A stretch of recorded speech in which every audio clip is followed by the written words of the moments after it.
لہٰذا اے سنی مسلمانوں اس کی قدر کرو، اسے ہلکے میں نہ لو۔ رمضان المبارک جیسی آ جاتا ہے تو اللہ تعالیٰ سب رزق کے دروازے کھول دیتا ہے۔ دوستو رمضانوں سے پہلے اس ویڈیو کو ضرور دیکھیں اور آپ اپنے دوستوں کو بھی شیئر کریں تاکہ وہ بھی اس ویڈیو کو ضرور دیکھیں۔ چلو کرتے ہیں ویڈیو کو شروع اور ملتے ہیں ویڈیو کے آخر میں۔ میرے عزیزو، رمضان کی بہاریں آ چکی ہیں۔ کسی مہمان کے انتظار کرتے کرتے جب وہ گھر آ جاتا ہے تو خوشیاں دوبالا ہو جاتی ہیں۔ یہ اللہ تعالیٰ کا کتنا بڑا کرم و احسان ہے کہ رجب سے ہم دعا کرتے رہتے ہیں کہ اے اللہ رجب و شعبان میں برکت دے دے اور رمضان تک ہماری زندگی کو پہنچا دے، اور رب تعالیٰ نے آپ سب کی سن لیا اور رمضان آپ سب کو دے دیا۔ ورنہ آج بھی کچھ لوگوں کی موت ہوئی ہے، آج کے دن بھی کئی لوگوں کی موت ہوئی ہے، چاند دکھنے سے پہلے بھی کچھ لوگ قبرستان جا چکے ہیں۔ وجہ یہ ہے کہ وہ رجب بھی پا لیے، شعبان بھی پا لیے، مگر ان کی زندگی میں اس سال کا رمضان نہیں لکھا ہوا تھا، اور جسے رمضان مل گیا اللہ کا ایک اور احسان اس کے ساتھ ہے۔ لہٰذا اے سنی مسلمانوں اس کی قدر کرو، اسے ہلکے میں نہ لو۔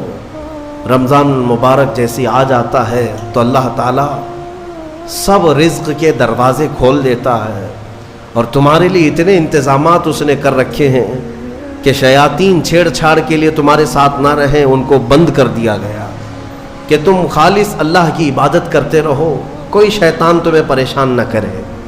اسی لیے تو قید کر کے رکھا گیا شیطانوں کو، جب تک عید کا چاند نظر نہیں آئے گا کوئی شیطان نہیں اترے گا۔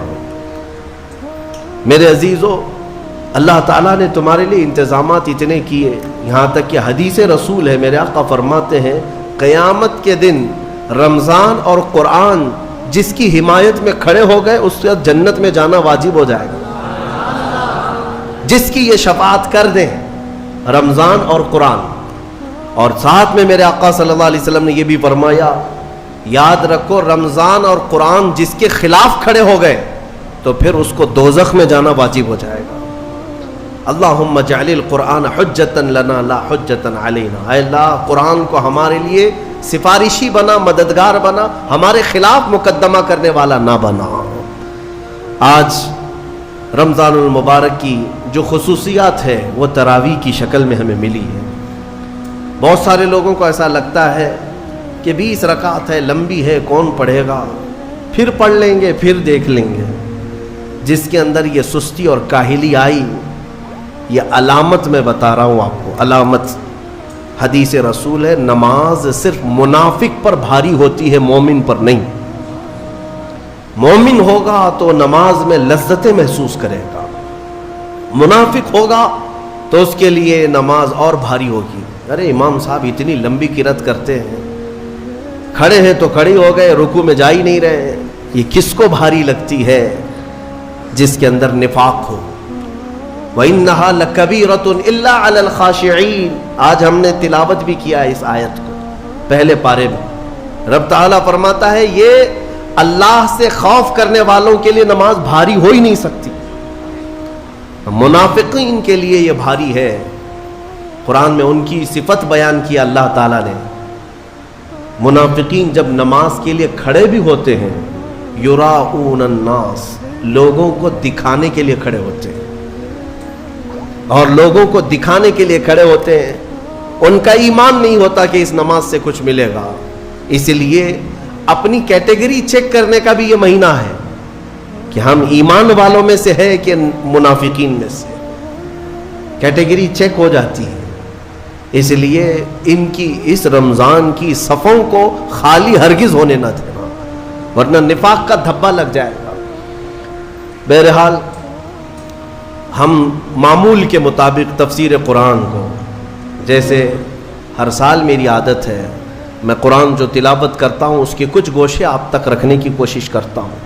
سورہ فاتحہ کے بعد پہلی سورہ قرآن میں سورہ بقرہ ہے۔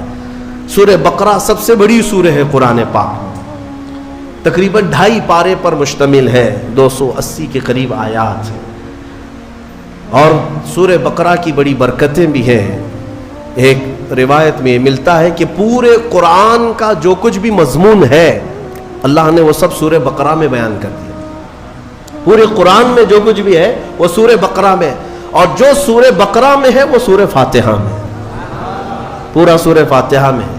اور اسی کو مولا کائنات علی مرتضیٰ نے فرمایا کہ اگر میں سورہ فاتحہ کی تفسیر لکھنے بیٹھ جاؤں تو 70 اونٹوں کو بوجھل کر سکتا ہوں۔ کیوں؟ اس لیے کہ سورہ فاتحہ ہی قرآن کا نچوڑ ہے، قرآن کا خلاصہ ہے۔ ایک اہم آیت اس میں آئی ہے، میں تفسیر سننے کے پہلے آداب بھی بتا دوں آپ، قرآن پڑھنے کے بھی آداب اور تفسیر سننے کے بھی آداب۔ ظاہر سی بات ہے کچھ آداب وہ ہیں جو ظاہر سے تعلق رکھتے ہیں، وضو سے ہونا چاہیے نماز قرآن پڑھنے کے لیے، لا یمسہ الا المطہرون، اس کو صرف اور صرف پاکیزہ لوگ چھوئیں گے۔ کس کو؟ قرآن پاک کو۔ تلاوت کرنے کے لیے وضو شرط ہے یا نہیں؟ چھونے کے لیے سب کو پتا ہے۔ ادب یہی ہے، ظاہری ادب یہ ہے کہ پاک رہے، جنوبی نہ رہے، حیض و نفاس والی عورت نہ رہے۔ قرآن پاک کے لیے یہ ظاہری آداب ہوئے، کچھ باطنی آداب بھی ہیں۔ قرآن پڑھنے کے لیے کچھ باطنی آداب بھی ہیں۔ تم 10 بار نہا لو، 10 بار وضو کر لو، قرآن کو ظاہری آداب کے اعتبار سے چھو تو سکتے ہو، باطنی آداب میں سب سے پہلی شرط یہ ہے قرآن پڑھنا ہو یا سننا ہو تو عشق مصطفیٰ ہونا چاہیے۔ ہاں، بغیر حب مصطفیٰ کے اگر قرآن پڑھے گا تو پھر گمراہی کی طرف بھی جا سکتا ہے۔ قرآن تو قرآن ہے۔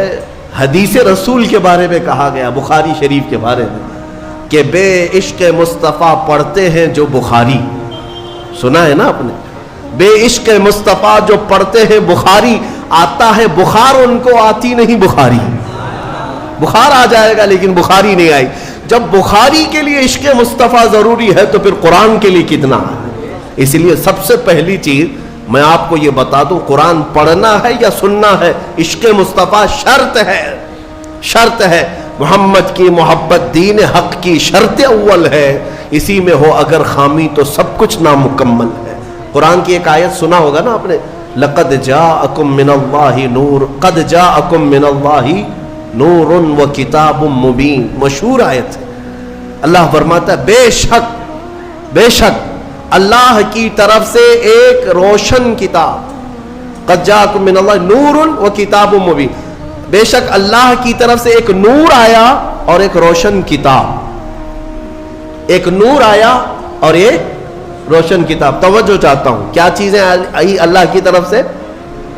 ایک نور آیا اور ایک روشن کتاب۔ نور کون ہے سنیوں کو سمجھانے کی ضرورت نہیں، دوسرے لوگ تعویل کرتے ہیں نور سے مراد وہ ہے، نور سے مراد یہ ہے۔ ہم تو کہتے ہیں صبح طیبہ میں بٹتا باڑا، صدقہ لینے نور کا آیا ہے تارا۔ ارے ہمارا مزاج تو یہ ہے، بریلی کے امام نے ہمیں یہ سمجھایا ہے،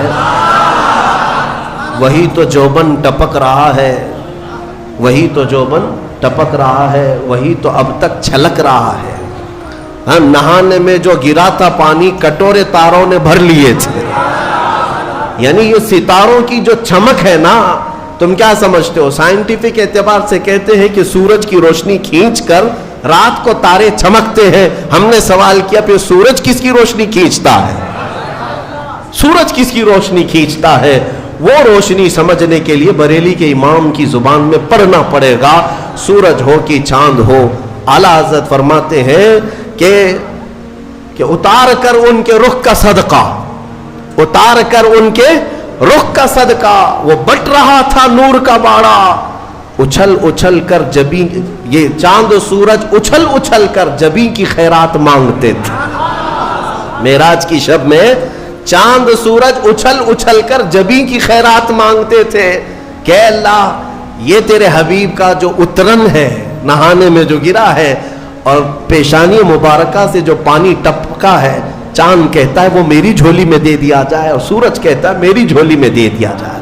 جو بات میں عرض کر رہا ہوں وہ یہ ہے کہ قرآن میں اللہ نے کیا فرمایا؟ بے شک اللہ کی طرف سے تمہارے پاس کیا آیا؟ ایک نور آیا اور دوسرے روشن کتاب۔ جس کو ہم نے آج پڑھا وہ روشن کتاب، تراویح میں جو پڑھا وہ کون سی کتاب ہے؟ روشن کتاب۔ روشن ہی ہے حقیقت میں، جو پڑھتا ہے وہ بھی روشن ہوتا۔ روشن کتاب آئی اور ایک نور آیا، دونوں کا کیا کمبینیشن ہے؟ دونوں کا کیا تعلق ہے؟ اللہ کی طرف سے ایک نور آیا اور ایک روشن کتاب. یہاں اگر ایسا ہوتا کہ بے شک اللہ کی طرف سے کتاب آئی اور ایک نور آیا, نہیں, اللہ کی طرف سے ایک نور آیا پھر روشن کتاب. پتہ یہ چلا لائٹ سب بند کر دیں اور کتاب کھولیں, کیا پڑھ پاؤ گے؟ پڑھ پاؤ گے؟ ساری لائٹ میں بند کرتا ہوں اور تمہارے سامنے کتاب رکھتا ہوں, پڑھو, کچھ نہیں پڑھ پاؤ گے. ادھر سے ادھر انگلیاں پھیر سکتے ہو, پڑھنے کے لیے روشنی ہونا یہ ضروری ہے. بغیر روشنی کے کتاب نہیں پڑھی جا سکتی. اسی لیے آیت میں اللہ نے فرمایا بے شک اللہ کی طرف سے پہلے کیا آیا؟ نور آیا, پھر کیا آئی؟ روشن کتاب. اب اس روشن کتاب کے لیے یہ کرنٹ والی لائٹ نہیں, نور مصطفیٰ کی روشنی ضروری ہے. جب نور مصطفیٰ میں پڑھو گے تو اس کتاب سے ہدایت بھی پاؤ گے. الحمدللہ اہل سنت و جماعت کے حصے میں وہ ہدایت آئی کہ ہم عشق مصطفیٰ کی زبان میں قرآن پڑھتے ہیں. الحمدللہ.